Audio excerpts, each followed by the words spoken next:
하시죠. 네. 이러고 해도 돼요? 네, 자기소개 먼저 하고 교육 부탁드릴게요. 여기 다들 목소리 잘 들리나요? 제가 그 감기가 좀 있어가지고 마스크 끼고 할 건데 혹시 잘 안 들리면 저 벗고 할게요. 다 괜찮으신 거죠? 네. 저는 2023년도 그 학원의 부회장을 맡게 된 21학번 경영정보학과 김경훈이라고 합니다. 반갑습니다.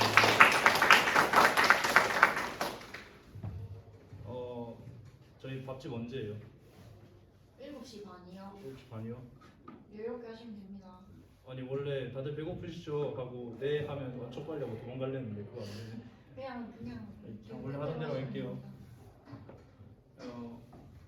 혹시 앞에 강의 듣고 오신 분 계세요? 혹시 두 분 혹시 무슨 교육 듣고 오셨어요? 저 촬영이랑 연출 듣고 왔습니다. 두 개 다 들으셨어요? 네. 연출? 편집. 편집. 이번 신입생분은 어떤 교육 들으셨어요? 둘다 둘 다 들었어요? 네. 아니 왜 이렇게 착실해 다들? 저도 굉장히 큰일 났네. 그 두 분은 앞에 계신 두 교육은 아마 실질적인 업무나 기술 같은 거기 때문에 되게 유용할 거지만 저는 솔직히 뭐 연출하는 거 솔직히 말해서 그냥 정말 싸게 말해서 그거 그렇게 하는 거 아닌데잖아요. 그래서 되게 약간 이론 앞에 두 파트 인사하는 거랑 그다음 연출부 역할 같은 거는 되게 저희 동아리에서 우리 부서가 하는 일을 설명할 거고 나중에 세 번째, 네 번째 파트에서 이제 우리가 흔히 말하는 이론적인 영화의 연출이 무엇인가에 대해서 설명할 거예요. 네. 그리고 그 혹시나 해서 요 옆에 영화 스티커 같은 거 보면 오른쪽 위에다가 제가 무슨 영화인지 적어놨으니까 혹시 이거 예쁜데 하면 살짝 보셔도 괜찮을 것 같아요. 자 일단은 원래 제일 처음에 그 아이디어가 다들 혹시 좋아하는 영화 하나씩 생각해와가지고 얘기하는 거였는데 그 되게 꼰대 같잖아요. 재미없고 막 이걸 굳이 내가 찍어가지고 발표 나도 안 할 것 같거든. 그래서 제가 좋아하는 영화를 살짝 소개해드리려고 해요. 그러니까 솔직히 말해서 막 완전 나쁜 영화다라는 건 거의 없는 것 같거든요. 막 예를 들어서 칠광구라든지 뭐 클레멘타인이라든지 그러니까 약간 악을 쓰고 나 진짜 어떻게든 돈 벌 거야라고 만든 영화 아니면 다 괜찮다고 생각하는데 제가 좋아하는 영화는 그 히치콕 감독의 영화들을 되게 좋아하고요. 그 다음에 여기 나왔던 조조 래빗이랑 그 다음에 약간 좀 명화 같은 걸 보고 싶다 하시면은 그 러빙 빈센트라는 영화가 있어요. 그것도 되게 좋아하고 그래서 뭐 딱히 얘기할 거 없고요. 그냥 여러분들이 좋아하는 영화 같은 거 다른 사람들한테도 가끔 내가 좋아하는 거 엄청 전달해주고 싶은데 약간 말 못할 때 있잖아요. 그럴 때 영화인의 밤이라고 하거든요. 저희가 이런 세미나실 빌리거나 아니면 다른 동아리방에서 어떤 조치를 취해서 영화 다 같이 볼게 할 건데 그때 와서 나 이거 보여주고 싶다 라고 얘기하시면 정말 도움이 될 것 같습니다. 다음에 이제 저희가 하는 역할에 대해서 본격적으로 넘어갈게요. 벌써 1장 끝이에요. 나 진짜 빨리 하려고 했어. 저 밑에 좀 저희가 하는 역할은 총 크게 4가지가 있어요. 일단 제일 처음에 그 시나리오부에서 멋지게 글 써오면 그걸 우리가 이제 영상화를 어떻게 할 건지 씬 브레이크 다운이란 걸 적을 게 할 거고요. 두 번째로는 로케이션 헌팅, 그러니까 말이 번지를 하죠. 그냥 우리가 찍는 영화의 장소를 직접 찾아 나서는 거예요. 그다음에 세 번째로는 촬영 스케줄 작성하고 그다음에 네 번째로 현장 감독을 보조하는 걸 할 겁니다. 첫 번째로 씬 브레이크 다운에 대해서 얘기할게요. 일단은 연출부라는 부서는 쉽게 말해서 이 영화의 영화 제작에 총 3단계가 있어요. 프리 프로덕션, 프로덕션, 포스트 프로덕션이라는 3단계가 있거든요. 자막이 없는 거는 제가 준비를 미처 못한 거예요. 그래서 프리 프로덕션이란 거는 촬영 전까지 우리가 시나리오를 어떻게 짜고 배우를 어떻게 모집하고 언제 찍을지를 계획하는 그런 단계고, 프로덕션은 말 그대로 우리가 카메라를 돌면서 그 인물을 직접 찍는 그때를 말하고, 그다음 포스트 프로덕션 같은 경우는 이제 촬영이 끝나고 편집이나 후처리 이런 거를 할 때 그때의 기간을 통칭하는 용어예요. 그래서 우리 연출부 같은 경우는 나중에도 다시 말하겠지만 모든 부서와 다 친해져야 돼요. 약간 좀 인싸가 돼야 되는 부서긴 한데, 물론 저도 지금 이렇게 몰골 하고 다니고 인싸는 아니긴 해요. 그러니까 인싸라기보다는 약간 전체적인 윤활유 같은 역할을 해야 되는 거예요. 예를 들어서 이런 씬 브레이크다운을 적을 때는 우리가 시나리오 러프랑 같이 붙어가지고 네가 적은 이 시나리오에서는 이런 부분은 약간 뭐 무슨 필팅샷을 쓰거나 아니면 핸드헬트를 쓰는 게 좋겠다 이런 식으로 얘기를 해서 해야 되고 현장 촬영 같은 경우에서는 이제 촬영부가 실질적인 그 제가 그 이번에 촬영 교육하신 그 문수영 PPT 보니까 현장에 2인자라고 하는데 1인자거든요. 카메라 감독이 제일 좋아요. 제일 힘이 세고 그래서 그 카메라 감독의 말을 듣고 우리가 직접 어떻게 일을 하는지 그래서 그 샷 그거 약간 카메라 좀 돌리면 안 되나 약간 이런 식의 사소한 의견을 전달해 주는 게 좋아요. 그 다음에 촬영이 끝나고 이제 편집부와 같이 소통을 해야 돼요. 그래서 편집할 때 예를 들어서 이쪽 색감이 조금 더 약간 화이트 밸런스가 더 높게 됐으면 좋겠다 이런 식으로 되게 여러 가지 윤활유 역할을 하는 부서라고 말씀드릴 수 있고요. 그래서 이 왼쪽에 나온 게 그 시나리오 예시예요. 그 아마 이 시나리오를 스토리보드로 바꾼 예시예요. 그래서 지금부터 설명을 살짝 드리면 이 왼쪽에 초록색 보이세요? 초록색에 영어 글자 뭐라고 적혀 있어요? 인트요. 잘 안 보이나 봐, 그쵸? 네. 그 INT 아니면 EXT라고 적어요. 제일 처음에. 그 뭐냐면 인테리어, 안, 엑스테리어 바깥이라는 뜻이에요. 그 다음에 저 노란 색깔 부분은 그 현장에 대한 설명을 적는 거예요. 예를 들어서 이 세미나실 안 아니면 우리 저기 책탑 이런 식으로 설명을 적는 거고 그 뒤에 있는 데이, 나이트 같은 경우는 그 찍는 데 시간대를 말하는 거예요. 이 씬이 안인지 밖인지 그리고 어디서 찍을 건지 시간대가 언제인지를 설명하는 거고 저 위에 있는 약간 자주색 같이처럼 보이는 거는 이제 설명문인 거죠. 예를 들어서 그 이제 회장 선배님이 내가 너무 한 30분 늦었어. 그래서 기강을 잡으러 배터리를 들고 온다. 이런 식으로 상황 설명을 하는 거고 그 밑에 나오는 거는 죄송해요. 그 밑에 나오는 거는 이 파란 색깔 부분은 이제 대사 부분이에요. 이 정도는 이제 다들 아실 거라 생각하고 이 옆에 콘티뉴이티를 넣은 거는 원래 저희 연편 출부가 콘티뉴이티를 만드는 작업을 했었어요. 원래 이거 하나밖에 안 했거든요. 근데 저희가 나중에 실제 촬영 현장에 가보면 아시겠지만 이게 사전 준비하는 시간이 살짝 부족해요. 왜냐하면 저희가 동아리 활동만 주로 하는 게 아니라 학교 생활도 해야 되잖아요, 맞죠? 그래서 생각보다 그렇게 녹록지가 않아 시간이. 그래서 원래 콘티뉴이티를 주로 만드는 부서였는데 이거를 이번에 없애기로 했어요. 원래 연출부라는 이름을 듣고 콘티뉴이티를 생각해서 다들 나 저거 완전 열심히 그려야지 하고 들어오신 분들도 있을 것 같아서 일단 높아의 말씀을 드리고 있는데 저거 말고도 저희 나중에 할 거 엄청 많으니까 걱정 안 하셔도 됩니다. 다음 두 번째로 이제 저희가 할 거는 이제 전체적인 촬영 일자를 계획을 하는 거예요. 언제 어디서 무슨 씬을 찍을지. 그러니까 저희가 뭐 다른 영화 같은 것도 같은 장소에서 같은 그러니까 예를 들어서 1화를 촬영할 때 1화의 모든 씬을 다 찍진 않잖아요. 예를 들어서 막 같은 장소인데 시간이 좀 남는다 그러면 2화 씬도 살짝 찍고 그러잖아요. 그래서 그런 것처럼 저희가 이제 전체적인 시간표를 짜면서 이제 감독 역할을 살짝 해주는 거예요. 이렇게 생겼거든요. 안 보이겠구나.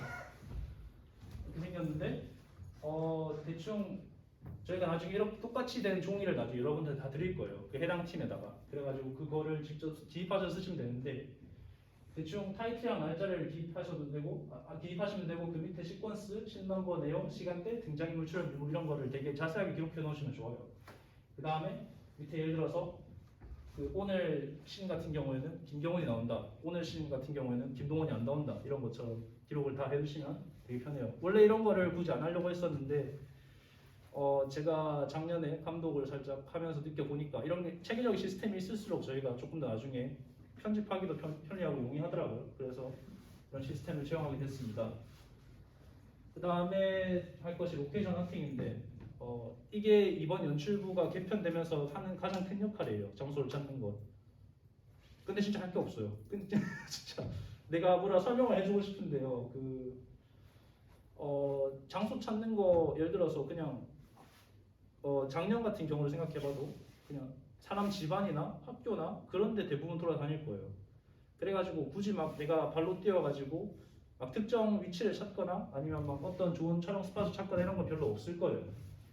근데 혹시나 해서 가끔 가다가 약간 야외 씬이나 밤 씬 아니면 우리 더도 말고 돌도 말고 같은 영화 보면 느와르 씬 해가지고 밤거리 골목 이런 거 찍을 때는 직접 찾아다니시거든요. 그래서 그런 거 있을 때는 비짓 부산점인데 약간 관공서 광고하는 것 같긴 한데 이건 아니면 구구점.com 트래블 같은 데 가가지고 실제 영화 촬영했던 장소가 있어요. 그런데 길거리에서 촬영해서 괜찮거든요. 그런데 장소 참고하면 좀 좋을 것 같아요. 일단 이 부분에서는 이제 저희가 시나리오 팀에 아까 저희 팀이 모든 영화 시스템의 윤활유가 돼야 된다 했잖아요. 근데 이때는 약간 좀 상의를 해야 돼요. 그러니까 시나리오 팀이 원하는 완벽한 구도가 절대 이 학교에 없습니다. 그러니까 그런 이상적인 공간을 하려면 예를 들어서 막 자취방을 빌리거나 그런 식의 여러 가지 시도가 있어야 되지만 그게 나오면 베스트고 그게 안 되면 이제 시나리오부랑 열심히 뭐 따로 시간을 낸다든지 아니면 관련된 이미지나 촬영 장소 같은 데 찾아다니면서 좀 이제 현실적인 방안으로 타협하는 게 제일 중요합니다. 그 다음에는 감독 보조를 하는 건데 연출부에서 아마 제일 감독을 많이 하지 않을까 싶어요. 아니면 감독이나 아니면 이번에 새로 조연출 같은 게 하나 생길 거거든요. 현장 가가지고 현장에서 카메라 찍을 때 카메라 감독이랑 카메라 감독이랑 진짜 디렉터랑 두 명이 제일 힘이 센데 이 두 명의 머리로서 그러니까 촬영 현장에 가면 수많은 변수가 있어요.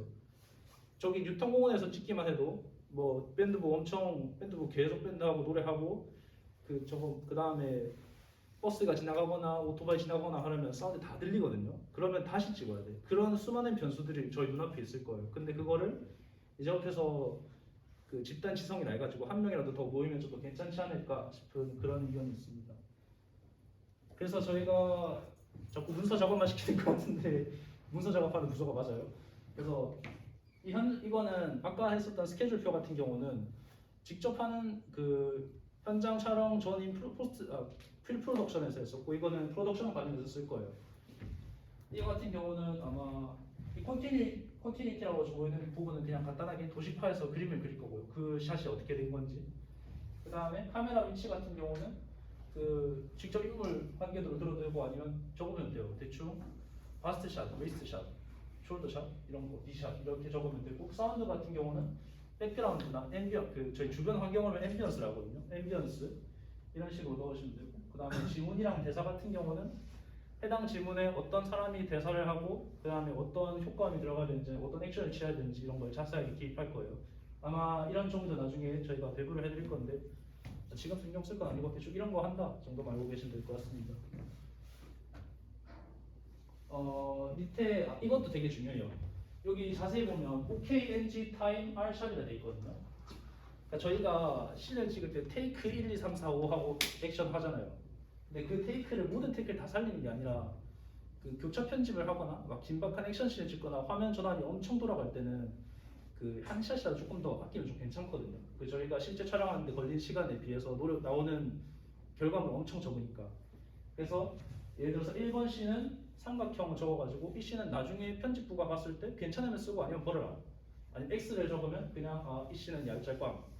세 번째 씬 동그라미 하면 이 씬을 메인으로 가자. 이런 식으로 그 해당 씬이나 샷을 기록을 합니다. 타임 같은 경우는 그 우리가 찍었던 샷의 그 시간을 재는 거예요. 뭐 초시 갖고 재진 않고요. 그냥 나중에 그 촬영본 편집하면서 그 카메라에서 업로드를 해주면 그거를 보고 일일이 잘 기록을 하면 될 것 같아요.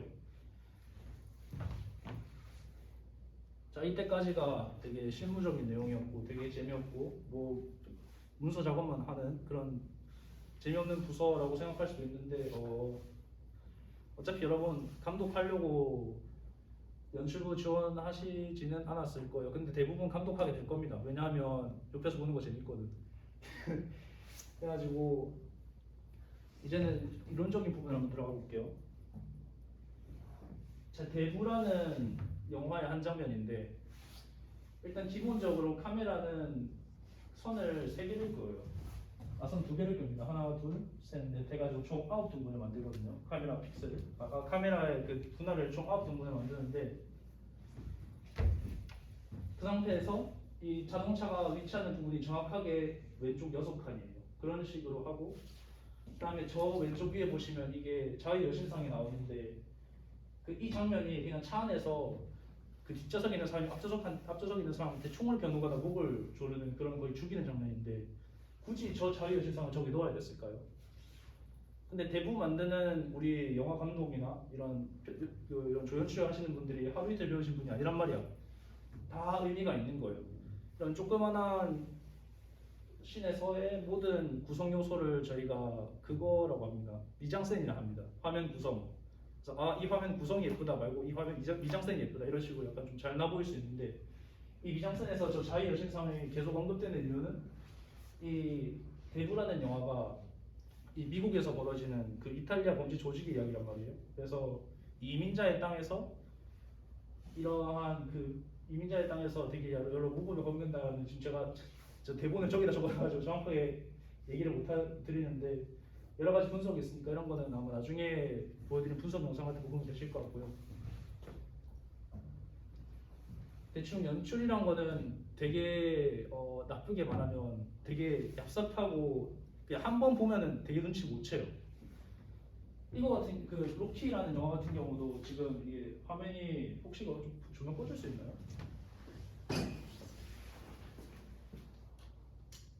이거 끈게 이거 이 정도인가? 잘 보이세요 혹시? 이거 좀 나으신가요? 색감이 잘 보여야 되는데 이 맨 왼쪽이랑 맨 오른쪽이 같은 그 링 위에 서 있는 신이에요. 근데 구도도 비슷하고 이 로키가 있는 위치도 비슷하고 약간 점점 가면 갈수록 원래는 제일 왼쪽 신이 세피아 톤이었다가 이제 이 달리기 신 있잖아요. 유명한 그 오렌지 던져주면서 그 운동복 입고 달리는 신. 그때부터 이제 화면에 점점 파란색이 들어오기 시작해요. 그 다음에 이제 중반부에 다다를수록 점점 더 여러 가지 색깔이 추가되고 좀 더 약간 비비드한 컬러를 주게 되죠. 그러니까 원래 영화 같은 영상물들의 연속성을 유지하기 위해서는 되게 같은 신의 색감이나 같은 색감을 유지하는데 굳이 로키는 이거를 부수고 점점 더 색깔을 여러 개 넣고 다채롭게 했어요. 왜냐하면은 이 로키의 가장 중요한 주제인 자존심의 회복이란 거를 점점 화면을 통해서 우리한테 되게 더 색깔의 변화로 우리한테 보여주고 싶은 거죠. 그래가지고 저런 식으로 되게 한 번 보면 눈치 못 채요. 영화 연출 같은 경우 대부분. 그래서 여러 번 보면 볼수록 점점 더 느끼게 하는 게 영화 연출의 매력인 것 같습니다. 그 다음에 이제 몇 가지 법칙들을 설명해 드릴 건데 히치콕의 법칙이라는 게 있거든요. 제가 뭐 히치콕 팬이라서 그런 것도 있지만 이 미절이라는 영화에서 이 장면 다음에 앞에 신도가 되게 깊게 나왔잖아요. 저 발 다친 아저씨가 나오고 앞쪽에 있는 기물들이 삐릿하게 나오는데 히치콕의 법칙을 쉽게 말하면 화면 안에 나오는 사물이 크면 클수록 더 중요하다는 뜻이에요. 그냥 대충 설명을 해보자면 이 장면 다음에 나오는 이 앞에 기물들이 심도가 얕게 보여주고 예를 들어서 저희가 그 인셉션 보셨나요 다들? 인셉션 마지막 장면에서 팽이가 돌잖아요. 그 팽이가 뭘 설명하는지 아시나요 다들? 네. 그런 것처럼 근데 팽이가 예를 들어서 굳이 그 레오나르도 디카프리오가 팽이를 돌리면 팽이 자기 손보다 작잖아요. 자기 손보다 작은 팽이를 그냥 그렇게 돌리고 나가는 씬으로 보여줄 수 있는데 굳이 팽이를 왜 한 번 더 클로즈업 했을까? 왜냐하면 그 팽이가 그만큼 되게 중요한 의미를 갖고 있어서라고 생각하시면 될 것 같아요. 되게 간단한 법칙이거든요. 잠시만요. PPT를 수정을 한 것 같은데 잘못된 PPT 들어가지고 잠시만요.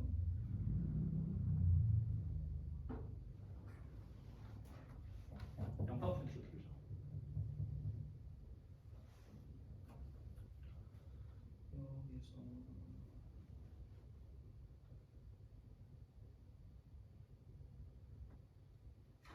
잠시만요. 제가 파일 안 옮긴 것 같아요. 형이 그 공지방에 네가 최종이라고 올려놓은 거 그거를 안 받아가지고 그 카톡에 들어가면 있다. 네, 카톡 키는. 공지방에 올려놨어. 잠시만요.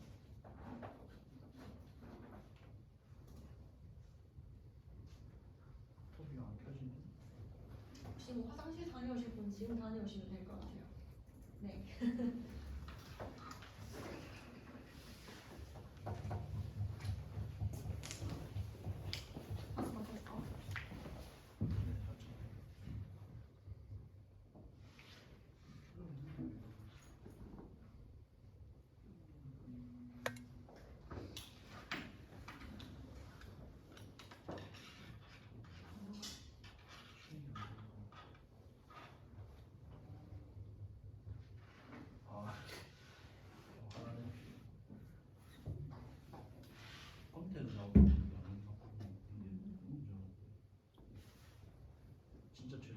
최종. 그 배트맨 나오는 거 말하는 거 맞지? 지금 딱 거기 설명하는데.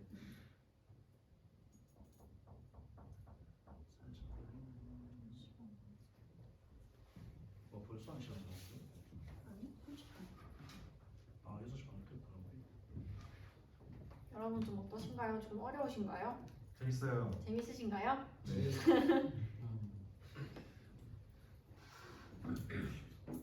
네, 연출은 진짜 시나리오에 적혀 있는 그 글을 영상으로 옮기는 그 중간 과정이니까 아무래도 그 글을 어떻게 하면은 영상으로 조금 더 잘 표현할 수 있을지 연출부의 그런 회의랑 교류가 많을수록 영상 퀄리티가 되게 좋아져요.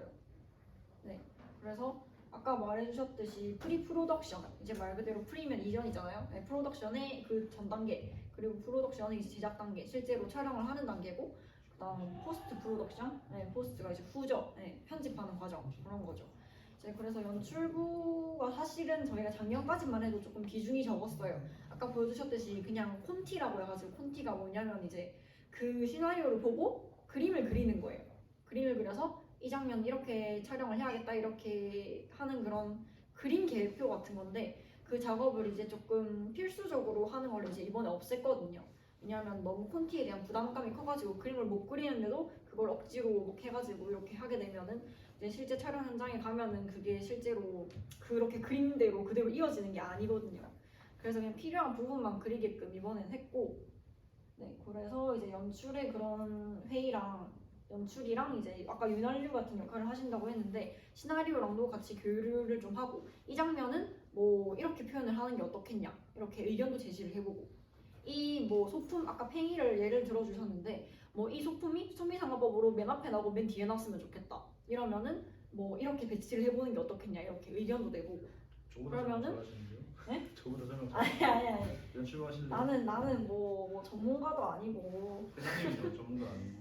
저는 그냥 이제 발만 이렇게 한 번씩 담궈보는 그런 느낌이라 가지고 네, 그 정도로 이제 연출의 그런 교류가 많을수록 영상이 조금 더 퀄리티가 높아져요. 네. 아까 뭐 색깔에 대해서도 막 설명을 해주셨는데 그것도 이제 편집부랑 그것도 교류를 하는 거거든요. 이 장면에서는 좀 어두웠으면 좋겠고 이 장면에서는 조금 밝아졌으면 좋겠다. 이제 주인공의 표정이 밝아지면서 색감도 밝게 해주세요. 이렇게 요청을 드리는 거죠. 그러면은 이제 영화의 그런 분위기가 조금 더 디테일해지겠죠. 네. 그럼 이제 이 영화 친구들한테 보여주면서 야 내가 연출한 거다. 니들 몰랐지? 이 장면 설명해주고 이렇게 해줘야 돼요. 그렇습니다. 혹시 이메일로 보내줄 수 있나요? 이메일로. 필요하게 만든다고 했습니다.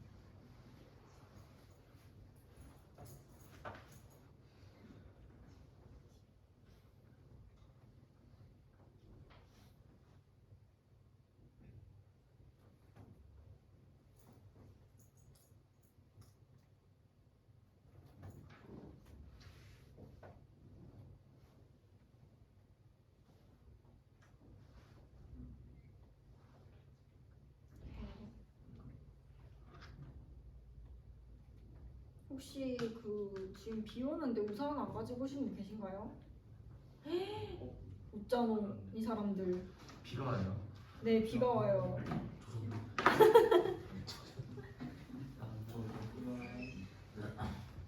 비 맞아 안 돼요? 들고 왔어요? 나 별거 없어.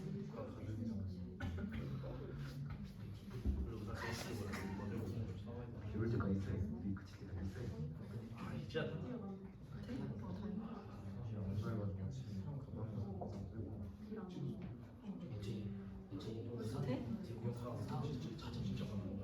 일단 네 메일 불러봐. 아침에 비 오고 갔어요.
네 메일로도 보내놨어. 오까이. 됐어. 그래 이게 나와야 된다고. 아 뭔가 이상하겠다. 불에 좀 있었는데. 돈 내라네. 니 지금 저거 자랑하려고 지금 한 거임? 아니 안 열렸어 이게. 어. 그러면서 자 어디까지 했냐. 배트맨 그거부터. 다음에는 잠시 소란이 있어서 좀 많이 죄송합니다. 이제부터는 가장 실질적인 놀이에요. 솔직히 저희 동아리 차원에서 만드는 영화이기 때문에 뭐 그렇게 여러 가지 법칙들을 다 요구하진 않거든요. 물론 본인이 신경 써서 세세하게 디테일을 챙길 수도 있긴 한데 180도의 법칙은 좀 중요하게 돼요.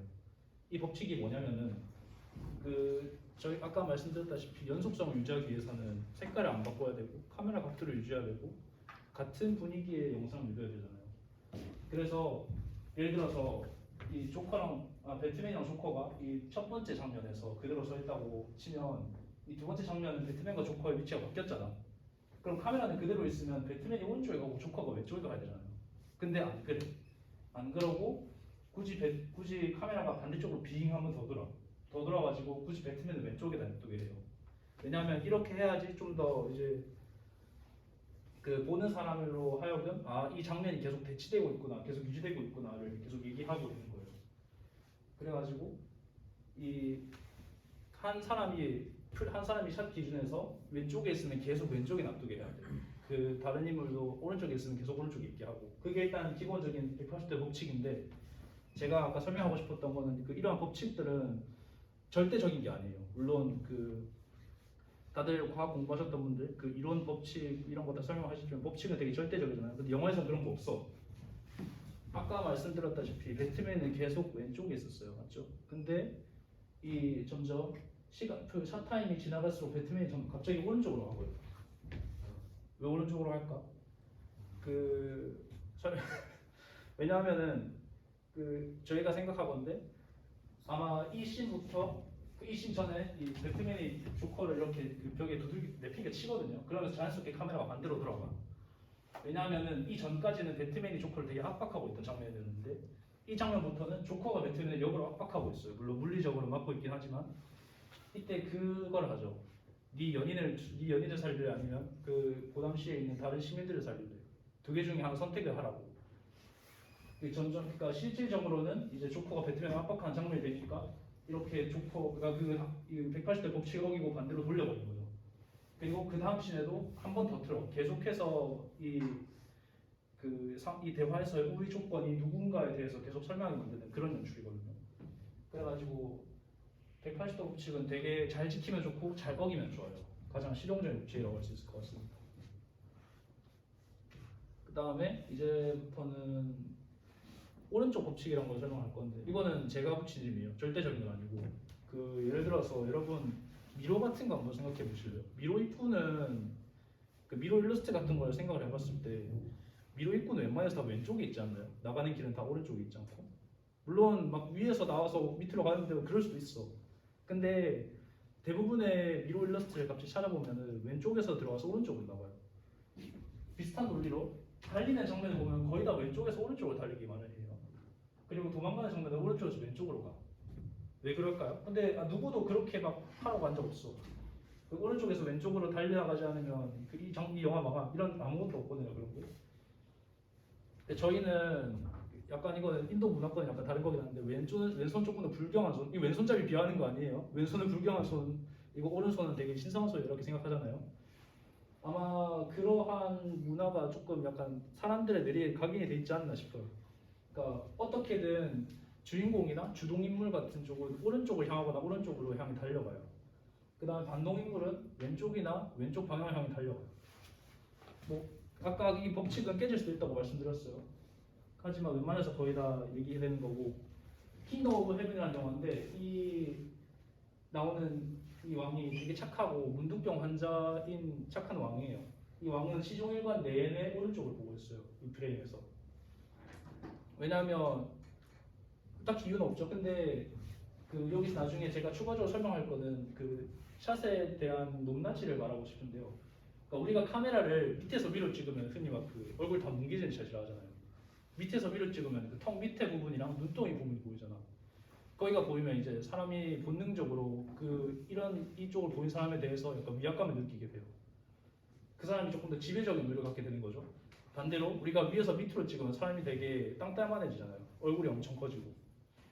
물론 이런 약간 극단적인 앵글이긴 한데 이것도 자세히 보면은 정면에서 찍은 게 아니라 약간 위에서 아래로 사선으로 찍은 거예요. 이런 식으로. 이런 식으로 찍어가지고 그 눈두덩이 위쪽이 보이죠. 이 광대뼈 위쪽이랑 이쪽이 보이면은 이제 약간 그 사람은 연민의 감정, 동정의 감정 이런 걸 되게 가지게 돼요. 아까 설명드린 것처럼 이 영화의 악역이거든요. 자세히 보시면 이 턱이 나오죠. 왼쪽 밑에서 이렇게 찍었다는 거예요. 이렇게 찍으니까 이제 이 각도는 자연스럽게 왼쪽 길이 향하게 되고 이제 밑에서 위로 바라보니까 되게 지배적인 의를 가지게 되거든요. 그래서 아마 여러 가지 그 영화 분석 채널이나 이런 걸 보면은 아마 프레임 단위로 분석하기도 하고 샷 단위로 분석하기도 하고 이런 거 많을 텐데 저희가 실제 영화 한 번 보면서 보기 되게 어렵잖아요. 그래서 영화 연출을 보면서 늘리는 방법 같은 경우는 저는 일단 이걸 제일 먼저 봐요. 그 인물이 프레임 왼쪽에 있냐 오른쪽에 있냐, 시선이 왼쪽을 바라보냐 오른쪽을 바라보냐, 그 사람이 위에서 찍혀 있느냐 밑에서 찍혀 있느냐, 이거 하나만 확인해도 나중에 나오는 복선 같은 건 거의 다 캐치할 수 있어요. 그래가지고 되게 유용한 팁이라고 말씀드리고 싶어요. 벌써 마지막이에요. 그래서 제가 여러분들한테 드릴 팁은 솔직히 그게 다예요. 그거랑 180도 법칙 어긴 거야. 그거 아니고서는 이제 대부분 다 전문가나 잘하는 사람이 되게 연출을 되게 열심히 보거든요. 근데 그렇게 봐서 좋은 것도 있어요. 그래서 아마 잘하는 사람들 시각을 빌리면 아 내가 좀 더 지금 여기서 나와서 설명한 나보다 내가 연출을 더 잘하라 하면 난 할 말이 없어요. 이 사람들이 훨씬 더 잘 보기 때문에 이 사람들 말이라고 하면 그런 것도 있고 뭐 아까 여러 사고도 있고 마지막으로 한 말씀 드리자면 연출 같은 경우는 제가 아까 보여드린 PPT 중에 빠진 장면이 하나 있는데 어딘데요?